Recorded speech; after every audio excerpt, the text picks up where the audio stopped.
So I've been farming since basically 1978, and when I started farming, we were farming only rice. After a few years in the 80s, we started into soybeans also, and we planted those for 7 or 8 years, but the price went down and the weather just wasn't cooperating, so we weren't getting very good yields. So we basically got out of soybeans at that time, and when we did, I went into cattle. And since that time, I've had cattle. And to replace some of the soybean acreage, we also went into crawfish farming. And so now we probably have 35%, 40% of our farm devoted to crawfish farming, maybe 50% to cattle, and 10-15%, I take it back, 35, the bigger part to rice, and only 10 or 15% of our acreage devoted to cattle now.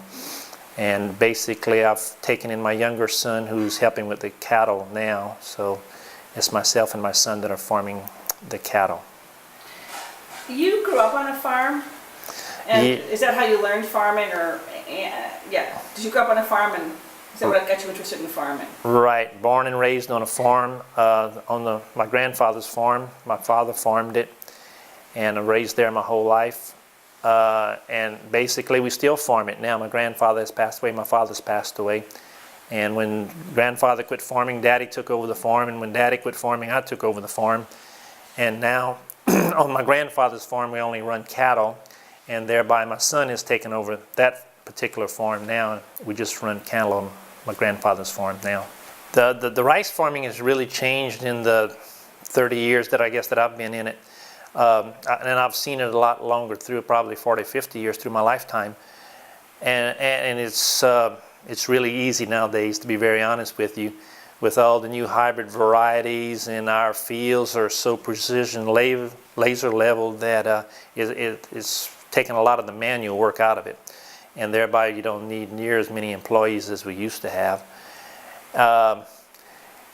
It's a lot simpler, and the crawfish part of it has really fit right into the rice operation. As maybe a lot of people don't know, but we grow the crawfish in our rice fields from year to year. It's very simple to do.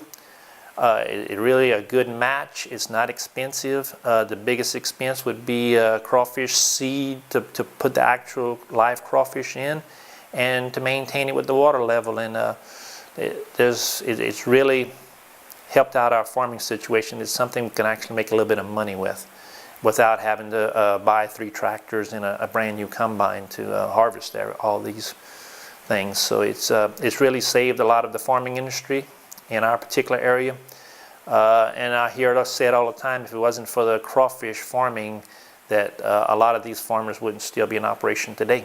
Back in the 70s, we actually had a quota system. And they did away with that, where you had so many. If you owned 100 acres, you were only allowed to plant 50 acres of it. Thereby, they actually could pretty well figure out how much rice was going to be produced in this country. Well, we did away with that, and then they came back with it with a different sort of program, but it never did work again. But I think a quota system wouldn't be terrible. If you own 1,000 acres, you're allowed to plant 500 acres of rice and 500 acres of wheat, and thereby everybody would know basically how much yield we're going to get in this total country, and we could have a more stabilized price, because it just doesn't work with the current program that we have. Family farms in America are very, very rare now, and it's a dying breed that you better keep, because in our particular area where we live here in Louisiana, South Louisiana, it gets passed from father to son, or within the family basically, and it's coming to an end. It has probably come to an end with my generation, and when it's going to be finished, when I'm gone in another 20 years or so, there is nobody else to pick up the mantle to carry on the farm.